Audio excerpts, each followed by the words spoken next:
بسم اللہ الرحمن الرحیم۔ السلام علیکم ورحمۃ اللہ وبرکاتہ۔ دوستوں، ہم پھر سے آپ کے لے کر حاضر ہوئے ہیں مولانا قاری حنیف ملتانی رحمۃ اللہ علیہ کا بیان۔ اللہ تعالی حضرت کی مغفرت فرمائے۔ دوستوں، بیان کو مکمل سنے گا آخر تک، چلے دیر نہ کرتے ہوئے بیان کو شروع کر لیتے ہیں۔ آل محمد کما صلیت علی ابراہیم وعلی آل ابراہیم انک حمید مجید۔ اللہم بارک علی محمد وعلی آل محمد کما بارکت علی ابراہیم وعلی آل ابراہیم انک حمید مجید۔ حضرات علماء کرام، محترم بزرگوں، عزیز دوستو، کافی سارے عرصے کے بعد آپ کے شہر جھنگ میں حاضری کا اتفاق ہوا، اور اللہ جانتا ہے کہ اس وقت دل میں کتنا دکھ محسوس کر رہا ہوں۔ جب بھی جھنگ میں حاضری ہوئی، میرے دائیں یا بائیں مفتی عبدالحلیم رحمہ اللہ تشریف فرما ہوا کرتے تھے۔ آج سٹیج خالی ہے، آج وہ اللہ والا ہم میں نہیں۔ حضور کریم صلی اللہ علیہ وسلم نے ارشاد فرمایا، علماء کا انتقال قیامت کا پیش خیمہ ہے۔ اللہ والوں کا دنیا سے اٹھ جانا گھنٹی ہے اس بات کی کہ قیامت آئی۔ پھر ایسا اللہ والا جو کبھی کسی کو لڑا کے راضی نہیں، کسی کو بھڑا کے راضی نہیں، پورے شہر کو ملا کر لے کے چلنے والا، اللہ اور اس کے رسول کریم صلی اللہ علیہ وسلم کے صحیح راستے پہ لوگوں کو گامزن کرنے والا، آخری دم تک اسی کوشش میں، اسی سعی میں اور اللہ اللہ کرنے میں اور کرانے میں ساری زندگی گزار دی۔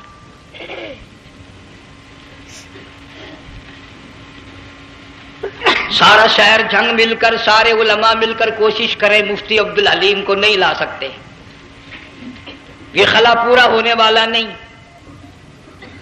پھر ساتھ ساتھ مولانا صوفی محمد یار صاحب سب قید رحمہ اللہ، وہ بھی اس دنیا فانی سے رخصت فرما گئے۔ ایک اچھے خاصے طبقے کو وہ بھی داغ مفارقت دے گئے، اور قریب ہی کے زمانے میں سرگود شہر میں مفتی احمد سعید صاحب رحمہ اللہ وہ بھی رخصت ہو گئے۔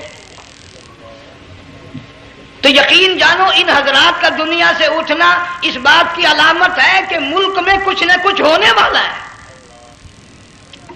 جب آگ لگتی ہے، طوفان آتا ہے، بارش آتی ہے، عورت اپنے بچوں کو تلاش کرتی ہے، ادھر آ جاؤ، بارش آ گئی، آگ لگ گئی، اللہ پاک بھی اپنوں کو پہلے بلا رہا ہے، یہاں کچھ ہونے والا ہے، تم پہلے ہی آ جاؤ۔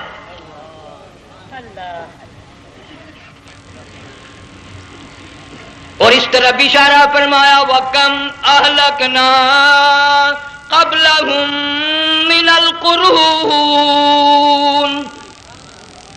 اللہ فرماتے ہیں میری زمین پہ عداوت نہ کرو، فساد نہ مچاؤ، قتل نہ کرو، خون نہ بہاؤ، ناحق لوگوں کا خون نہ بہاؤ۔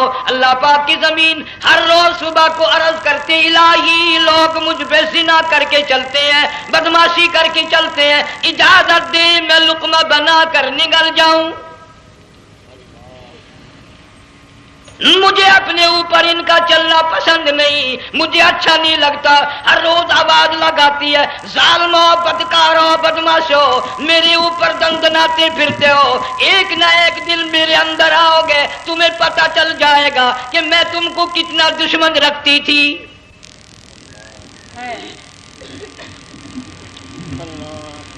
آج لوگ آزاد ہو گئے، جو کسی کی سمجھ میں آتا ہے وہی بکتا ہے، جو سمجھ میں آتا ہے وہی کرتا ہے، نہ کوئی راہ متعین رہی، نہ کوئی مسلک رہا، نہ کوئی بات رہی۔ جناب مدنی کریم صلی اللہ تعالی علیہ وسلم کا بڑا عظیم تر صحابی ہے، بہت بڑا جرنیل ہے، سیدنا معاذ ابن جبل رضی اللہ تعالی عنہ مدینے پاک میں بیمار ہے، آخری وقت ہے، دعا کرو اللہ ہم سب کو مدینے کی موت عطا فرمائے۔ بہت جلیل القدر صحابی ہے۔ علماء کرام نے لکھا ہے کہ جب موت کا وقت بالکل قریب آیا، معاذ بن جبل رضی اللہ تعالی عنہ نے رونا شروع کر دیا، رونے لگ گئے۔ علماء نے لکھا ہے اس وقت بھی مدینے پاک میں اب تک بھی یہ رواج ہے، جب کسی پہ نزع طاری ہو، سکرات طاری ہو، موت قریب ہو، جتنے پاس بیٹھے کھڑے ہوتے ہیں سارے اللہ کے قرآن کی تلاوت کرتے ہیں۔ صحابہ کرام آخری وقت میں قرآن مجید کی ہر وقت تلاوت کیا کرتے تھے، اس لیے حضور کریم صلی اللہ علیہ وسلم نے فرمایا قیامت کا دن ہوگا، اللہ پاک اعلان فرمائیں گے قرآن والے آگے آ جائیں۔ عرض کیا جائے گا قرآن والوں سے کون مراد ہے؟ حق تعالیٰ جل شانہ فرمائیں گے میں قرآن والا اس کو کہتا ہوں جو میرے قرآن سے عشق رکھتا تھا، پیار کرتا تھا، محبت کرتا تھا، اتنا پیار تھا آخری وقت تھا، ادھر موت کا جھٹکا لگا، ادھر میرا بندہ قرآن پڑھ رہا تھا، آج بھی اپنی قبر سے اٹھا میرا قرآن پڑھتا ہوا اٹھا، تم میدان حشر کا چکر لگاؤ، آج بھی ان کے منہ سے کستوری کی خوشبو آ رہی ہے۔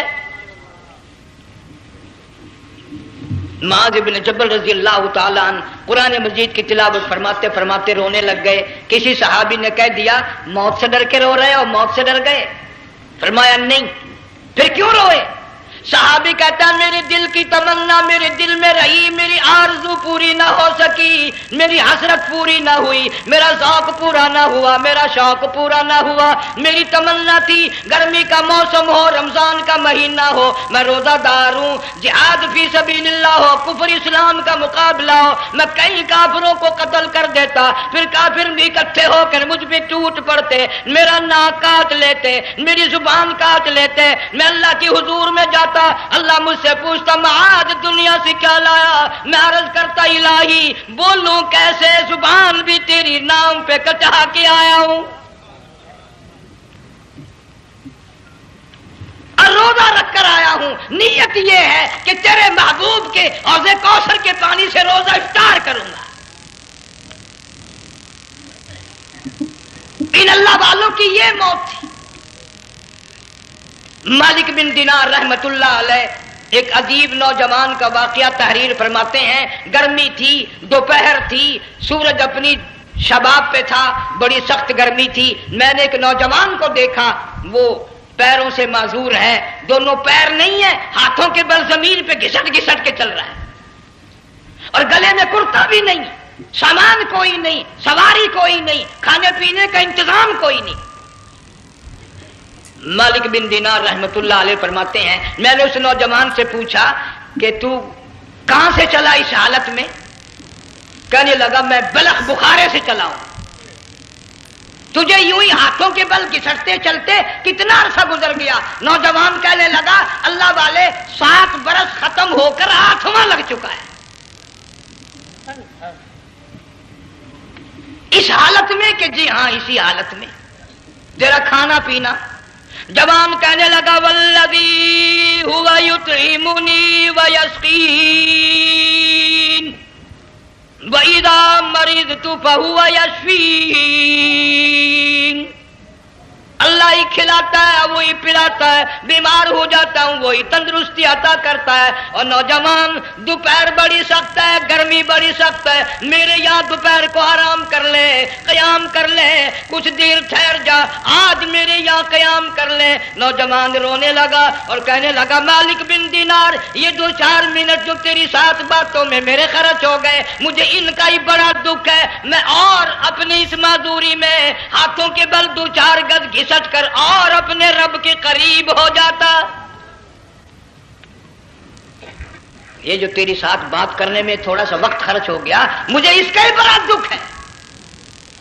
ارے تو تھک گیا ہوگا۔ جوان کہتا ہے تیرے دیوانے مگر چلنے سے رک سکتے نہیں، تیرے دیوانے مگر چلنے سے رک سکتے نہیں، پاؤں تھک جاتے ہیں دل ان کے کبھی تھکتے نہیں۔ میرے سامنے تھکنے کا نام نہ لو، میرے دل میں عشق کی آگ جلی ہوئی ہے، سوز و گداز کا سمندر طوفان برپا کر رہا ہے، میں نہیں تھکنا جانتا، میرے یہاں نیند کا سوال نہیں، آرام کا سوال نہیں، میں تو گھسٹ گھسٹ کر رب کے دربار میں حاضر ہوا چاہتا ہوں۔ پوچھا کہ جا کہاں رہے ہو؟ کہنے لگا بیت اللہ کی زیارت کے لیے چلا، روزے رسول اللہ صلی اللہ علیہ وسلم کی زیارت کے لیے چلا۔ کھانا پینا کچھ نہیں کہ نہیں، بس کہ منتظر ہوں اس گھڑی کا کہ کب وہ وقت آئے اور کب میں جا کر یوں کہوں کہ اے مدینے کی مہاجر سبز گنبد کے مکی، اے مدینے کے مہاجر سبز گنبد کی مکی، عرش ہے تیرے قدم کے فیض سے یہ سرزمین۔ کب وہ وقت آئے، کب میں مدینے کی گلیوں کو دیکھوں، کب آب و ہوا کو دیکھوں، کب مدینے کی بہاروں کو دیکھوں، کب گنبد خضرا پہ میری نگاہ پڑے، میرے دل کی تسلی ہو جائے۔ عاشق لوگ یوں ہی کیا کرتے ہیں۔ دیہات کی ایک عورت آئی رسول اکرم صلی اللہ علیہ وسلم کی وفات شریف کے بعد اور آ کے کہنے لگی، بہن عائشہ رضی اللہ تعالیٰ عنہ، میں نے سنا ہے سرکار کی وفات شریف ہو گئی، کیا کہاں دفن کیا کہ اس حجرے میں؟ کہنے لگی مجھے دروازہ کھول کر قبر کی زیارت تو کرا دے۔ عورت صاحب دیہات کی رہنے والی چوکھٹ پہ کھڑی ہو کے کہنے لگی، آقا جب بھی آتی تھی زبان تیری ہوتی تھی، قرآن خدا کا سنتی تھی، مسائل پوچھتی تھی، زیارت کرتی تھی، اب یہ زندگی اچھی نہیں لگتی، میں تیرے قدموں میں مرنا چاہتی ہوں۔ علماء نے لکھا ہے ایک چیخ ماری، چوکھٹ پہ گر کر جان دے دی۔ سبحان اللہ۔ مالک بن دینار رحمت اللہ علیہ فرماتے میں بھی اس سال حج کے لیے گیا، مینا میں میں نے دیکھا کہ بڑا مجمع لگا ہوا ہے ایک جگہ، تو میں بھی گیا کہ یہ لوگ کیوں اکٹھے ہیں۔ میں نے لوگوں میں سے جھانک کر دیکھا تو وہی نوجوان بیٹھا ہے جس کو میں نے دوپہر کے وقت دیکھا تھا، وہی حالت ہے، گلے میں کرتا نہیں، گٹھڑی نہیں، تھیلا نہیں، سامان نہیں، اور رو رو کے یوں کہتا، مولا آج کسی نے دمبے کی قربانی دی، کسی نے بکری کی قربانی دی، کسی نے اونٹ کی قربانی دی، کسی نے گائے کی قربانی دی، میں فقیر ہوں، میں مسکین ہوں، میں بالکل مفلس اور نادار ہوں، میرے پاس تو یہ میری جان ہے، میں اس کی قربانی دیا چاہتا ہوں، قبول فرما۔ ہزاروں لاکھوں لوگوں کے سامنے ایک چیخ ماری اور مینا میں جان دے دی۔ اس حالت میں ان اللہ والوں کا آخری وقت آتا ہے۔ ایک ہم لوگ مرتے ہیں ایکسیڈنٹوں میں، سڑکوں پہ، ادھر موت کا جھٹکا لگ رہا، ادھر منہ میں کنجری کا گانا۔ ارشاد فرمایا مدنی کریم صلی اللہ تعالی علیہ وسلم نے، سیاتی علی الناس زمان، اور لوگوں میری امت میں ایک وقت ایسا آئے گا لوگ اتنے برباد ہو جائیں گے، صبح کو آدمی مومن مسلمان ہوگا، شام کو موت آئی تو جنازہ کافر کا اٹھ رہا ہوگا۔ گھروں میں، محلوں میں آج موت آتی ہے، کنجری کا گانا منہ میں ہوتا ہے، ادھر دم نکل رہا ہے، ادھر کنجری کا گانا، کانوں میں آواز آ رہی ہے، میت کو غسل دیا جا رہا ہے، کنجری کی آواز آ رہی ہے، جنازہ اٹھا کر لے جا رہے ہیں، کنجری کی آواز آ رہی ہے، قبر میں میت اتاری جا رہی ہے، کنجری کی آواز آ رہی ہے، قبر پہ مٹی ڈالی جا رہی ہے، کنجری کی آواز آ رہی ہے۔ اس ماحول میں، اس معاشرے میں ہم کس طرح ایمان اور یقین اور ایمان ساتھ لے کر مریں گے؟ ہزاروں نہیں، لاکھوں کو مرتے وقت کلمہ نصیب نہیں۔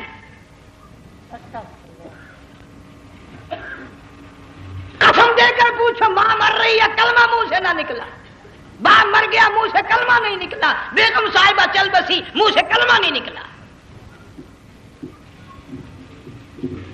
ہزاروں چلے گئے اور اپنے جانے کا پھر بھی یقین نہ آیا۔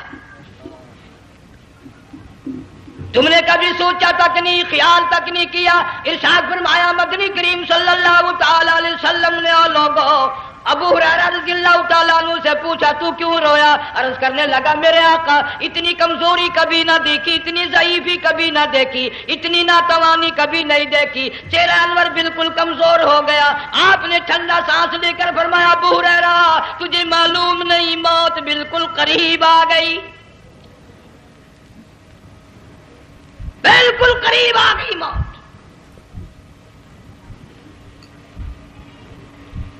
تیری ایک انگلی پکڑ کر اگر کوئی مروڑ دے کتنا دکھ ہوگا، درد ہوگا، ہائے ہائے ہائے۔ جنگ والوں کبھی تم نے سوچا نہیں 360 رگیں ٹوٹیں گی کیا حال بنے گا، اعضاء چھوٹیں گے، سر کے بالوں سے لے کر پیروں کے ناخنوں تک ہر جوڑ کو توڑ کے رکھ دیا جائے گا، وزیروں، سفیروں، امیروں، حسینوں، جمیلوں، تمام کے جوڑوں کو اکھاڑ کے رکھ دیا جاتا ہے۔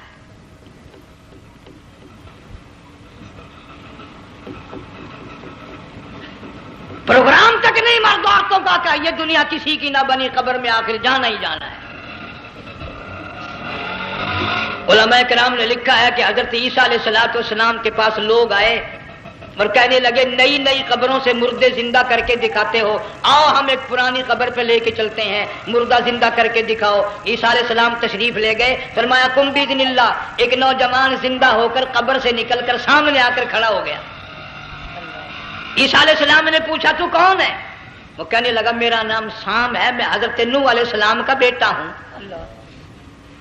تو پیغمبر کا دماغ تو پیغمبر کا ہوتا ہے نا۔ فرمایا تجھے تو بڑا عرصہ قبر میں گزر گیا، کتنے ہزار سال قبر میں گزر گئے؟ کہ جی ہاں۔ عیسیٰ علیہ السلام نے فرمایا یار ملاقات تو اللہ نے کرائی دی، قبر کا کچھ حال تو بتا، کیا بنتی ہے؟ قبر کا کچھ ماحول بتا، قبر کی خبر بتا۔ علماء کرام نے لکھا وہ نوجوان رونے لگا اور کہنے لگا عیسیٰ علیہ السلام تو قبر کی خبر پوچھتا ہے، قبر کا حال پوچھتا ہے، قبر کا ماحول پوچھتا ہے، قبر کا معاملہ مجھ سے پوچھتے ہو، آپ مجھ سے پہلے یہ کیوں نہیں پوچھتے کہ موت کا جھٹکا کتنا شدید ہے؟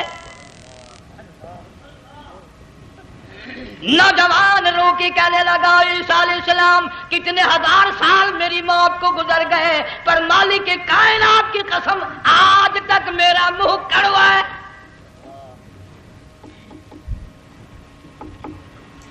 اس لیے جنگ والوں لمبی چوڑی بات کہنے کا وقت نہیں، حالات نہیں، میں تو تمہیں اتنا سا پیغام دینے آیا، کھانے پینے کا زمانہ ہے، میں جانتا ہوں تم کیلے کھاتے ہو، تمہیں کیلے کا ذائقہ معلوم ہے، امرود کا ذائقہ تم کو معلوم ہے، انار کا ذائقہ تمہیں معلوم ہے، انگور کا ذائقہ معلوم ہے، انناس کا ذائقہ معلوم ہے، آم کا ذائقہ معلوم ہے، ہزاروں پھلوں کے ذائقے تمہیں معلوم ہے، ہزاروں مٹھائیوں کے ذائقے تمہیں معلوم ہے، ہزاروں بیکری کی چیزوں کے ذائقے تمہیں معلوم ہے، ہزاروں شربتوں کے ذائقے معلوم ہے، پر تم نے جنگ والوں کبھی بھی قبرستان میں جا کر قبر والوں سے یہ نہیں پوچھا او قبر والوں ذرا بتاؤ تو صحیح موت کا ذائقہ کیسا ہے؟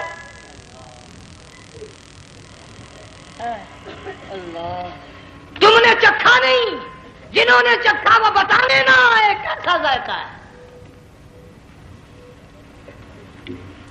اس لیے قرآن کہتا کلا اذا بلغت التراقی وقیل من راق وظن انہ الفراق والتفت الساق بالساق الى ربک یومئذ المساق۔ بادشاہ ہو، امیر ہو، وزیر ہو، فقیر ہو، غریب ہو، رگیں ٹوٹیں گی، موت آئے گی، اور جس کی آئی تمہیں معلوم نہیں کس طرح آئی، کس حال میں آئی۔ جن کے دلوں میں ان باتوں کا خیال آیا خدا کی قسم صحابہ کرام میں سے اتنے رویا کرتے تھے آنکھیں ختم ہو گئی۔ جناب فاروق اعظم رضی اللہ تعالیٰ عنہ کو کسی نے دیکھا رو رہے ہیں، بے تحاشا رو رہے ہیں، پوچھ لیا بڑا بہادر پہلوان فاروق تجھے کیا ہوا، اتنا کیوں رویا؟ فرمانے لگے تمہیں معلوم نہیں قبر کا اندھیرا یاد آ گیا۔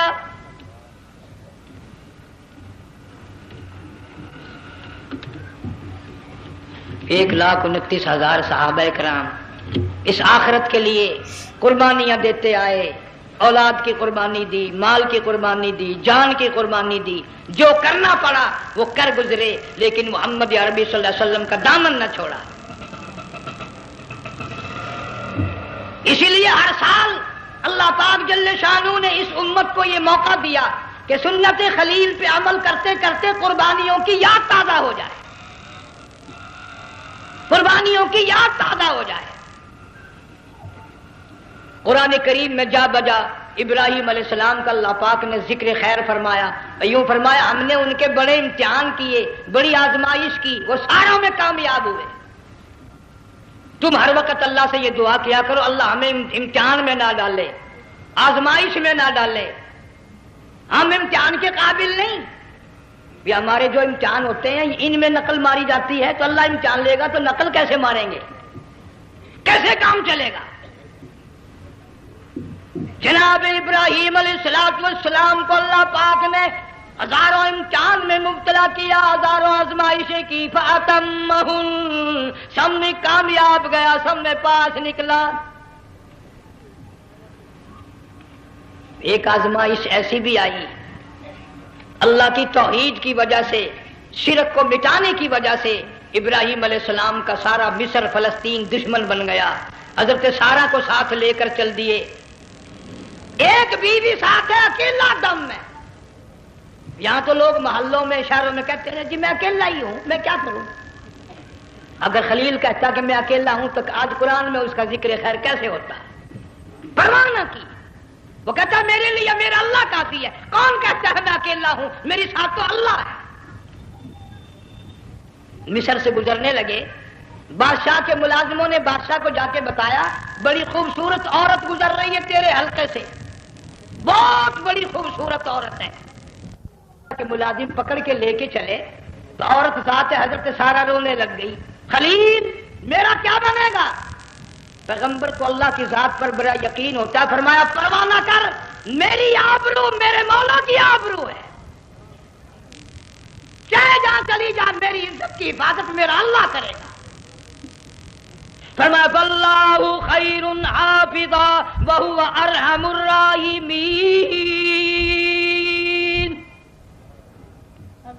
پرواہ نہ کر، میں اس کا پیغمبر ہوں، نبی ہوں، چیخا میں جلا اس کے لیے، سارے دکھ اٹھاتا ہوں اس کے لیے، میری عزت کی حفاظت وہی کرے گا۔ محل میں جا کر حضرت سارہ کو بند کر دیا، بادشاہ نے بلوایا ہے عزت لوٹنے کے لیے، بادشاہ نے پکڑوا کر منگوایا ہے آبرو برباد کرنے کے لیے۔ بادشاہ کا ارادہ ہے سارا کی عزت کو برباد کرنے کا، اور اللہ کا پروگرام ہے سارا ادھر آ، اس محل میں ایک معصوم بچی ہے جس کا نام ہاجرہ ہے، میں اس کو اتنا پسند کرتا ہوں، اللہ فرماتے ہیں اس کے پیٹ سے اسماعیل ذبیح اللہ کو پیدا کرنا چاہتا ہوں، اس کی نسل سے حبیب اللہ کو لانا چاہتا ہوں۔ آج تک کسی کی انگلی اس کی طرف نہیں اٹھی، سارا محل میں آؤ، اس کو آ کر ساتھ لے جاؤ تاکہ میرے ذبیح اللہ کی پیدائش کا معاملہ بن جائے۔ بادشاہ کا ارادہ ہے آبرو برباد کرنے کا، اللہ کا ارادہ ہاجرہ کی آبرو بچانے کا۔ فرمایا وَيَمْكُرُونَ وَيَمْكُرُ اللَّهُ وَاللَّهُ خَيْرُ الْمَاكِرِينَ۔ اس نے بھی تدبیر بنائی، میں خدا نے بھی تدبیر بنائی۔ بادشاہ آیا حضرت سارہ کے قریب برائی کا ارادہ کر کے، مفسرین نے لکھا ہے حضرت سارہ نے فرمایا مجھے 2 رکعت نماز پڑھنے دے۔ یہاں سے پتہ چلا کوئی پاک دامن عورت، کوئی نیک بیٹی اگر گنڈوں میں بدماشوں میں پھنس جائے، عزت بچانے کا طریقہ یہ ہے وضو کر کے اللہ کے سامنے نیت تو باندھ، تیری عزت کے لیے وہ فرشتے بھیجے گا۔ علماء کرام نے لکھا ہے کہ ایک جہاز سمندر میں چل رہا ہے، طوفان آیا، جہاز تختہ تختہ ہو گیا، کچھ لوگ غرق ہو گئے، ڈوب گئے، کچھ تختوں پہ بہ کر کے چلنے لگے۔ ایک عورت گود میں بچہ ہے، ایک حبشی نوجوان دوسرے تختے پہ بہتا ہوا جاتا ہے، اس نے عورت اکیلی دیکھ کر اپنا تختہ چھوڑ دیا اور بدماشی کے ارادے سے عورت کے تختے پہ آ بیٹھا۔ تم جنگ والے سوچ رہے ہوگے کہ ڈوبتے وقت بھی باز نہ آئے، یہ سیلاب آتے ہیں لوگ بدماشیوں سے باز آئے؟ ڈوب گئے مگر باز نہ آئے، بغیرتی لوگ کرتے ہی رہے۔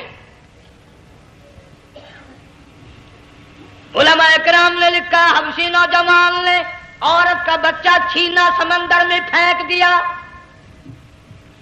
عورت روئی اور کہنے لگی میرے اللہ بیٹھی رہتی ہوں، عزت جاتی ہے، حرکت کرتی ہوں، ڈوب جاؤں گی۔ میں نے سنا ہے سمندر کی گہرائیوں سے تو نے یونس علیہ السلام کی سنی تھی، میں تو پانی کے اوپر بہ رہی ہوں، مولا میری آبرو بچا، میرا ایمان بچا، میری عزت بچا، تیرے سوا میری سننے والا کوئی نہیں، لا الہ الا انت سبحانک انی کنت من الظالمین۔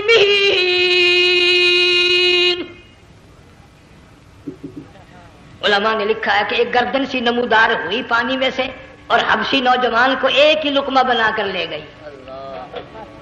وہ تو ہر جگہ سنتا ہے، پکارنے والا بے بس بے کس ہو کر جب اس کو پکارتا ہے وہ ہر جگہ انداز پہنچاتا ہے، وہ ہے جو موجود ہر جگہ. عورت بہتی بہتی کنارے جا لگی، ایک جہاز قریب آیا، دوپٹے کا اشارہ کر کے اس کو بلایا. جہاز میں جب سوار ہوئی تو دیکھتی کیا ہے، ایک نوجوان کی گود میں اس کا وہ بچہ جو سمندر میں پھینک دیا تھا بیٹھا ہوا کھیل رہا ہے. ٹوٹ پڑی، میرا بچہ ہے. لوگوں نے کہا تیرا کہاں سے آیا؟ ماجرا سنایا، اس طرح ہوا. جہاز کے کپتان نے کہا ہم جہاز لے کر آ رہے تھے، غیب سے آواز آئی جہاز ادھر کو لے آؤ ورنہ ڈبو دیے جاؤ گے. ہم جب جہاز وہاں لے کر پہنچے تو دیکھتے کیا ہے کہ ایک جانور کی پیٹھ پہ یہ بچہ بیٹھا ہوا کھیل رہا تھا. عزت بھی بچی، ایمان بھی بچا، بچہ بھی بچا. اور کوئی بچانے کے لیے تدبیر کرے جبھی نا. حضرت سارا نے نماز پڑھ کر بد دعا کر دی، بادشاہ کے سارے بدن میں درد ہونے لگا. پیغمبر کا سارا گھر بڑا کریم ہوتا ہے، جب اس کو درد نے ستایا نا کہنے لگا میں وعدہ کرتا ہوں تجھے کچھ نہیں کہوں گا، میرے لیے دعا کر دے. اب اگر کوئی جنگ کا ہوتا یا میں ہوتا کہتا دفع ہو تیرے واسطے دعا کا دی. لیکن حضرت سارا نے پھر جولی پھیلا دی، مولا وعدہ کرتا ہے بدماشی سے توبہ کرتا ہے، اس کو تندرستی عطا فرما دے. اللہ نے تندرستی عطا کر دی. وہ پھر کہنے لگا لو ایسی حسین عورت کب آپ آئے گی، پھر برائی کے لیے تیار ہوگی. یہاں سے پتہ چلا کہ یہ جو گنڈے بدماش ہوتے ہیں ان کی قسم کا بھی کوئی یقین نہیں. اگلے دن ایک آدمی نے قسم کھائی تو اس کے خلاف کرنے لگا. لوگ کہنے لگے کہ تو نے قسم کھائی تھی، قرآن اٹھایا تھا. اب کیا تھی گیا بل ڈٹھی ہوئی مسجد سی، پاٹیا ہوا قرآن سی. اگر ڈٹھی ہوئی مسجد سی تو پاٹیا قرآن سی، قرآن کے پورا سی جڑا میں چاہیا. مگر اسے یہ معلوم نہیں کہ تو نے تو پڑھا قرآن اٹھایا، ڈٹھی ہوئی مسجد میں اٹھایا. خدا کا جب غضب آئے گا تو وہ ادھورا نہیں آئے گا، وہ ادھورا نہیں آیا کرتا. 3 مرتبہ اس بادشاہ نے حضرت سارا کے ساتھ ایسا کرنے کا ارادہ کیا. پھر دعا ہوئی، پھر بد دعا ہوئی، پھر دعا ہوئی، پھر بد دعا ہوئی. آخر کار کہنے لگا اپنے ملازموں کو کہ ہوئے بدماش ہو، عورت کے روپ میں کسی بلا کو پکڑ کے لائے ہو، کسی جن بھوت کو لے آئے ہو. اور کہنے لگا تو چلی میرے محل سے جلدی چلی جا. اور جاتی جاتی وہ کہا کہ یہ تیری خدمت کیا کرے گی، یہ بچی میرے محل میں ہے، اس کو ساتھ لے جا. حضرت سارا کو ہاجرہ کو ساتھ کر دیا. سیانی ہو گئی، حضرت ابراہیم علیہ السلام سے نکاح کر دیا. اسماعیل علیہ السلام پیدا ہو گئے. اللہ میاں جب حضرت ابراہیم علیہ السلام چومتے ہیں، چاٹتے ہیں، ماتھے پہ بوسے دیتے ہیں، اٹھاتے ہیں. پیغمبر کا بیٹا، خود بھی نبی اور آل میں آنے والا نبی، کالی کملی والا صلی اللہ علیہ وسلم، کتنا حسین چہرہ ہوگا. اللہ میاں نے پھر آزما لیا، حکم دیا کہ اس ہاجرہ کو، اسماعیل کو، دونوں ماں بیٹوں کو وہاں چھوڑ کے آ جہاں سینکڑوں میل میں پانی کوئی نہیں، آدمی کوئی نہیں، رستہ کوئی نہیں، گھاس کوئی نہیں، پتا کوئی نہیں. جہاں بیت اللہ ہے یہاں کے بارے میں حکم دیا چھوڑ کے آ. اور اگر آپ کو نیند نہیں آئی تو مزہ آئے گا. اللہ نے یہی فرما دیا، بتانا نہیں ہے کہ میں نے حکم دیا ہے. خدا حافظ نبی نہیں کہتا اپنی بیوی کو.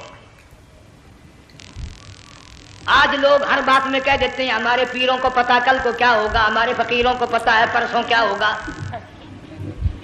اور بڑی مدت کی بات ہے، یہی موسم تھا، چماسا گرمی تھی، انارکلی لاہور سے ہم کئی ساتھی گزر رہے تھے. فٹ پاتھ پہ بیٹھا ہے ایک ملنگ، چاروں طرف لوگ کھڑے، بڑا مجمع. کافی دنوں کی تو بات ہو گئی. ہاتھوں کی لکیر دیکھ کر لوگوں کی تقدیر بتا رہا تھا. کسی کو کہتا تھا تجھے بڑی اونچی پوسٹ ملے گی، کسی کو کہتا تھا تیری شادی بڑی فرسٹ کلاس لیڈی سے ہوگی. وہ بابو تو کوڈا ہی ہو جاتا تھا، لیڈیوں پہ بڑے مرائے یہ لیڈے. کوئی کام نہیں، رات دن بس لیڈیوں کے پیچھے ہی پھرنا ہے. میں نے اپنے ساتھیوں سے کہا، میں نے کہا میں بھی تقدیر پوچھتا ہوں اپنی. کہنے لگے شرارت ہو جائے گی. میں نے کہا ساری دنیا پر ہاتھ دکھا رہی ہے، کوئی شرارت نہیں، میرے ہاتھ میں شرارت ہے. 1 روپیہ لے رہا تھا وہ، میں بھی لوگوں میں گھساتا بھیڑ میں سے اوپر نیچے ہی ہوتا میں بھی پہنچ گیا. اور دونوں گھٹنے میں نے زمین پہ رکھ دیا، روپیہ ہاتھ میں نے اس کے ذکر کہا، میں کہا ملنگ جی اگر اب ویکھیا میری شادی ہو جائے گی کہ نہیں. اب اس نے دیکھ کے میری طرف کہنے لگا، اس نے سوچا کہ یہاں اچھے بھلے کو نہیں ملتی پاکستان میں، اسے کون دے گا؟ اچھی طرح میرا ہاتھ دیکھا بھی نہیں، جھٹک کے کہنے لگا تیری شادی نہیں ہونی ہے۔ میں کیا کھوتے تیرے باپ کے 8 بچے کھیل رہے ہیں۔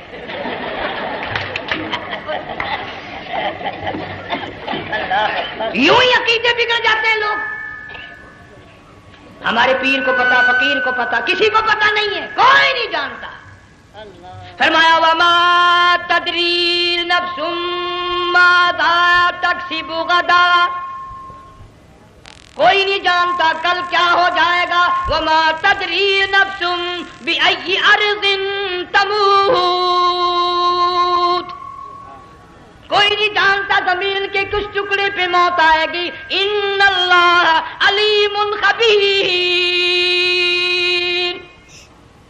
ایک اللہ کی ذات جانتی ہے۔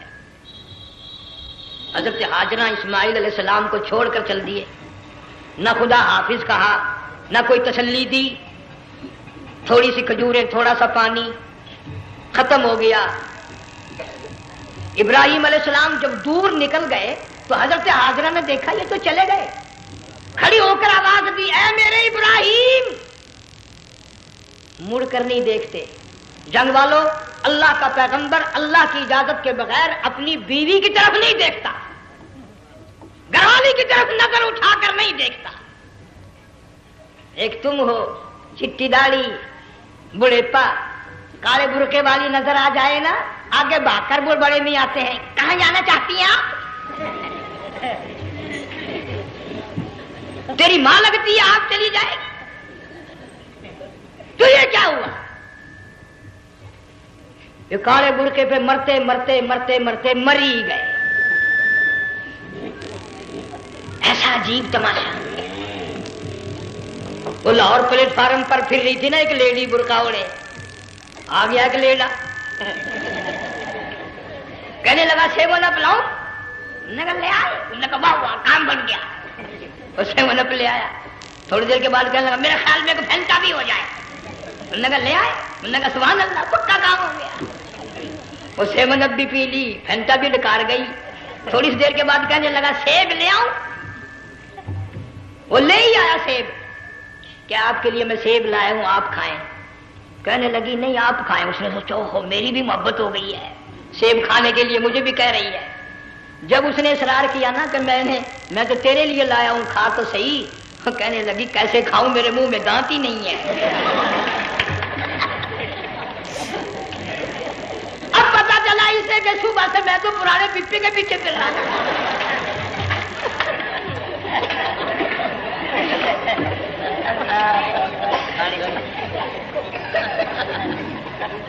صرف برقع دیکھا چل دی۔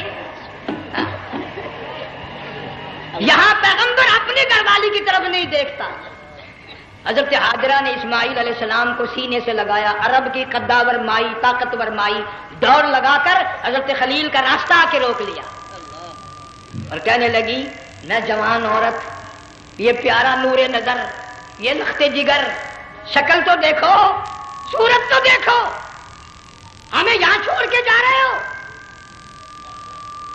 اللہ کا پیغمبر بولتا نہیں۔ پتہ چلا پیغمبر اللہ کی اجازت کے بغیر سانس نہیں لیتا، آنکھ کا اشارہ نہیں کرتا۔ حضرت ہاجرہ رونے لگ گئی، میرے خلیل، میرے ابراہیم، میرا قصور بتاؤ، میرا جرم بتاؤ، میری خطا بتاؤ، میرا گناہ بتاؤ، معافی چاہوں گی، معذرت کروں گی۔ اس بچے کا کیا گناہ ہے اس میدان میں چھوڑ کے چلے ہو؟ بولتے نہیں ہیں، اللہ کی طرف سے بولنے کی اجازت نہیں ہے۔ حضرت ہاجرہ نے خود ہی قیاس لگایا، سوچتی ہیں پیغمبر تو کسی پہ ظلم نہیں کرتا۔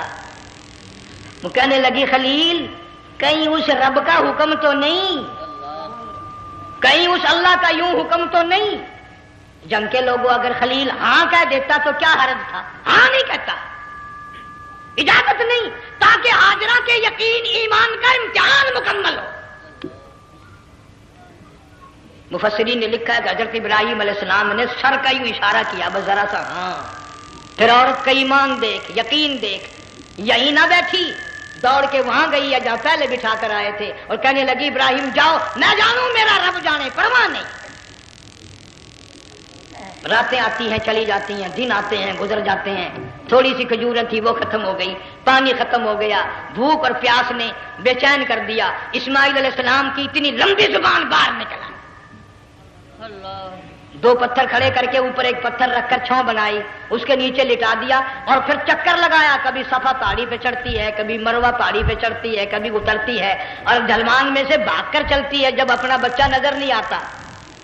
سارے کہہ دو اللہ بڑا بے نیاز ہے، اللہ بڑا، زور سے کہو اللہ بڑا۔ کسی کے 500 سال کے سجدے رد، کسی کی ہزاروں سخاوت صدقات رد، کسی کی چال منظور، کسی کی رفتار منظور، کسی کی ٹور منظور، اور یوں فرمایا ہاجرہ میری رحمت کی تلاش میں آج جو تو نے دوڑ لگائی ہے، یہ تیری چال ڈال رفتار ٹور ہمیں اتنی پسند آ گئی، اتنی پسند آ گئی کہ آج کے بعد خلیل اللہ کیوں نہ ہو، ذبیح اللہ کیوں نہ ہو، کلیم اللہ کیوں نہ ہو، روح اللہ کیوں نہ ہو، حبیب اللہ کیوں نہ ہو، صحابہ کرام کیوں نہ ہو، قطب ابدال غوث کیوں نہ ہو، میری ہاجرہ مجھے اپنی کبریائی کی قسم جب تک وہ تیری چال چل کے نہ دکھائے گی حاجی کا لانے کا حقدار نہیں ہو سکتا، تیری رفتار اسے چلنی پڑے گی۔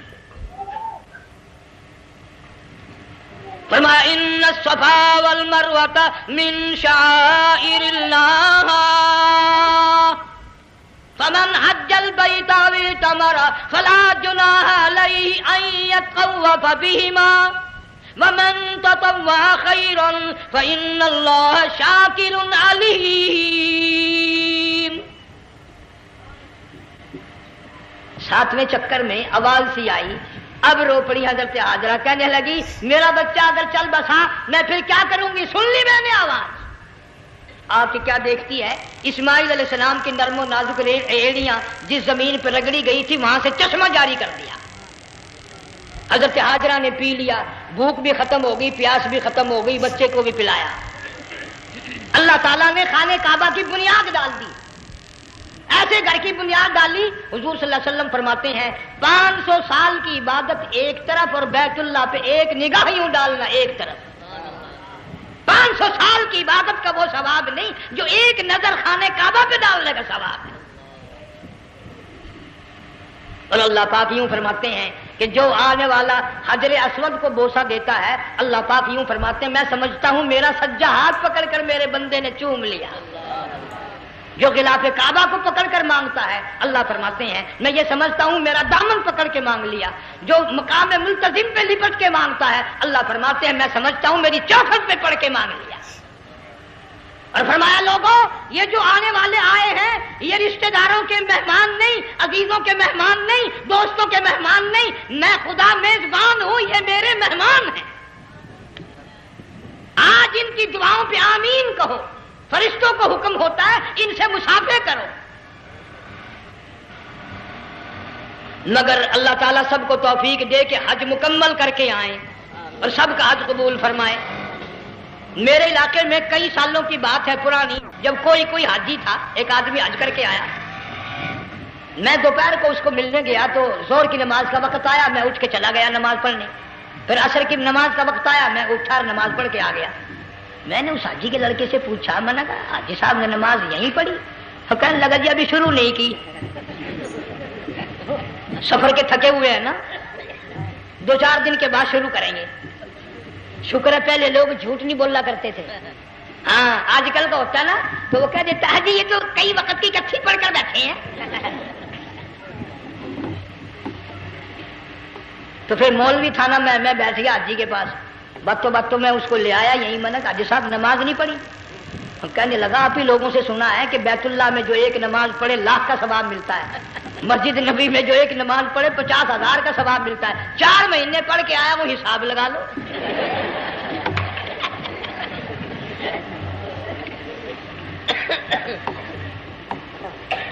مسائل سیکھتے نہیں، ارکان اور آداب بیت اللہ کے سیکھتے نہیں۔ ڈی سی کے دفتر میں اگر جانا ہو کئیوں سے پوچھے کیسا جاؤں، کس طرح درخواست دوں، کیسے کہوں، کیسے کھڑا ہوں، کیسے بیٹھوں، کیا عرض کروں، اور اللہ کے دربار میں ہم جاتے ہیں اور سیکھ کرنے جاتے ہیں، یہ خوف نہیں کہ اگر بے ادبی ہوگی تو مارا جاؤں گا۔ اللہ تبارک و تعالیٰ جل شانہ نے اسماعیل علیہ السلام کی نرم و نازک ایڑیوں سے بنیاد ڈال کر خانہ کعبہ کی، اللہ نے ہمیں یہ کعبہ دیا، گناہوں کی معافی مانگنے کے لیے وہاں جاؤ، اللہ تبارک و تعالیٰ کے دربار میں حاضر ہو کر مانگنے کے لیے یہاں جاؤ۔ ارشاد فرمایا مدنی کریم صلی اللہ تعالی علیہ وسلم نے، جو آدمی صحیح ارکان حج کے ادا کر کے واپس جاتا ہے اس طرح واپس آتا ہے گویا آج ہی ماں کے پیٹ سے پیدا ہوا۔ پہلے لوگ یوں ہی حج کیا کرتے تھے، یوں ہی قربانیاں کرتے تھے، اب تو ہر چیز کی لوگ آسانی تلاش کرتے ہیں۔ پچھلے بقرعید کے موقع پر ہمارے مسجد میں ایک آدمی مجھے کہنے لگا اگر کوئی غریب آدمی مرغی کی قربانی دے دے تو لگ جائے گی؟ میں نے کہا تو مکھی مار دے انشاءاللہ وہی لگ جائے گی۔ سارے کام ٹیڑھی ہو گئے، نیچے نیچے نیچے نیچے کو چلے آ رہے ہیں۔ آج کل وہ ٹیڑھی بکرے بکری آئے ہوئے ہیں نا، کہیں تو قربانی کے لیے یا کندھے کو اٹھا کر لاوے۔ اب بتاؤ یہ گوشت بنتے گا یا کھاوے گا یا فریج میں رکھے گا، کیا کرے گا؟ بالکل کام بگڑ گیا۔ حضور صلی اللہ علیہ وسلم نے فرمایا قربانی کا جانور اچھا تلاش کر کے لاؤ، اس کے بدن پہ جتنے بال ہوتے ہیں اتنی نیکیاں لکھی جاتی ہیں۔ اور میرا موضوع نہیں، حضور صلی اللہ علیہ وسلم نے فرمایا کہ میں نے اللہ سے دعا کی تھی میری امت کا کیا بنے گا، پل صراط پہ سے گزرتے وقت اللہ تعالیٰ نے میری دعا کو قبول فرما کر یوں فرما دیا کہ تیری امت جو قربانی میں جانور ذبح کرے گی میں خدا پل صراط کے کنارے پر زندہ کر کے ان سب جانوروں کو سواریاں بنا کر پیش کر دوں گا۔ اس لیے بقرعید بالکل قریب آ گئی، ہر دین ایمان اسلام کے لیے قربانی کے لیے تیار رہو۔ زیادہ سے زیادہ مجھے آج کل فکر لگا ہوا ہے کہ اپنے گھروں کو میں نماز کا اہتمام کرو۔ آج حال یہ بنا ہوا ہے کہ اگر گھر والی کی گود میں موت آئی تو گھر والی بے نماز، دھی کی گود میں موت آئی دھی بے نماز، بہن کی جھولی میں موت آئی بہن بے نماز، بیٹے کی گود میں موت آئی بیٹا بے نماز، بھائی کی گود میں موت آئی بھائی بے نماز، ڈاکٹر کے ہاتھ میں موت آئی ڈاکٹر بے نماز، کمپیوٹر کے ہاتھ میں موت آئی کمپیوٹر بے نماز، نرس کے ہاتھ میں موت آئی نرس بے نماز، تیرا کفن خرید کے لانے والا بے نماز، تیرے غسل کا پانی گرم کرنے والا بے نماز، تیری قبر کھودنے والے بے نماز، تیرا جنازہ اٹھانے والے بے نماز، تیری قبر پہ مٹی ڈالنے والے بے نماز۔ اگر تو نمازی بھی ہے یہ اتنے چاروں طرف کے بے نماز تجھے جنت میں کب جانے دیں گے؟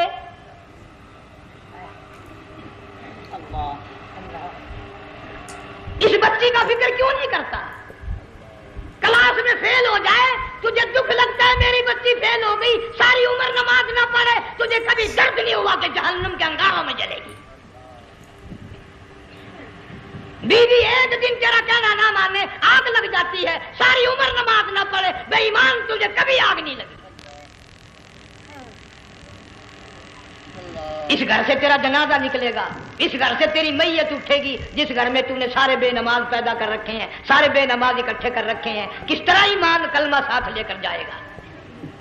اس لیے اپنے ماحول میں اپنے گھر میں بچیوں کو بہنوں کو پیار سے محبت سے بڑے عقیدت سے ان کو نمازی بنا، تاکہ مرنے کے بعد جب تیرا جو بیٹی بہن منہ دیکھنے آئے تو نمازی تو تیرا منہ دیکھنے آئے، تیرا منہ دیکھنے بھی سارے بے نمازی آئے، تجھے کیا فائدہ ہوگا؟ اللہ سبحانہ و تعالی ہم سب کو ہمارے گھر کے ماحول کو نمازی بنائے۔ مفتی صاحب اس دنیا فانی سے رخصت ہو گئے، تشریف لے گئے، جان سارا بے وارثہ ہو گیا۔ مفتی صاحب ہی کا مدرسہ ہے، یہ مفتی صاحب ہی کے بچے ہیں، ان بچوں کی سرپرستی کرو، ان کا اکرام کرو، ان کی عزت کرو، جامعہ حلیمیہ کی خدمت کرو۔ بقرعید کا موقع آ رہا ہے، وہ تو نہ جانے کس کس طریقے سے اپنا کام چلاتے تھے، ہزاروں لوگوں سے ان کے تعلقات تھے، یہ بچے ہیں نیا کام ہے۔ اللہ سبحانہ و تعالی ہر خدمت گزار کو دو جہان میں سرخ روئی عطا فرمائے۔ بڑی اچھی اچھی کیسٹیں آپ کو یہاں سامنے سے ملیں گی اپنے گھر کا ماحول بنانے کے لیے۔ پیغمبر کی دعا سے پہلے نہ اٹھا کرو بھائی، ہائے ہائے کوئی دنیا کا دین کا جس کو کوئی اللہ سے حاجت ہو بیٹھ جائے ایک منٹ کے لیے، درود شریف پڑھ کے دعا مانگو۔ اللہم صلی وسلم وبارک علی سیدنا و مولانا محمد وعلی آل سیدنا و مولانا محمد وبارک وسلم۔ یا اللہ قبلہ مفتی صاحب رحمہ اللہ کی قبر کو جنت کا باغ بنا، اللہ تعالیٰ ان کے گھر والوں کو صبر جمیل کی توفیق عطا فرما، اللہ پاک ان کی آل اولاد کو مفتی صاحب کا جانشین صحیح معنوں میں جانشین بنا، اس مدرسے کو آباد فرما، اللہ تعالیٰ سارے جنگ کی سرپرستی فرما، سارے شہر کو آباد فرما، ہر شر سے ہر فتنے سے سب کی حفاظت فرما، یا اللہ ہم سب کو سچا مسلمان پکا دیندار بنا، ہمیں اور ہماری اولاد کو نیک اور نمازی بنا، یا اللہ ہمارے گھروں کو نماز اور قرآن سے آباد فرما، کلمے اور ایمان والی موت عطا فرما۔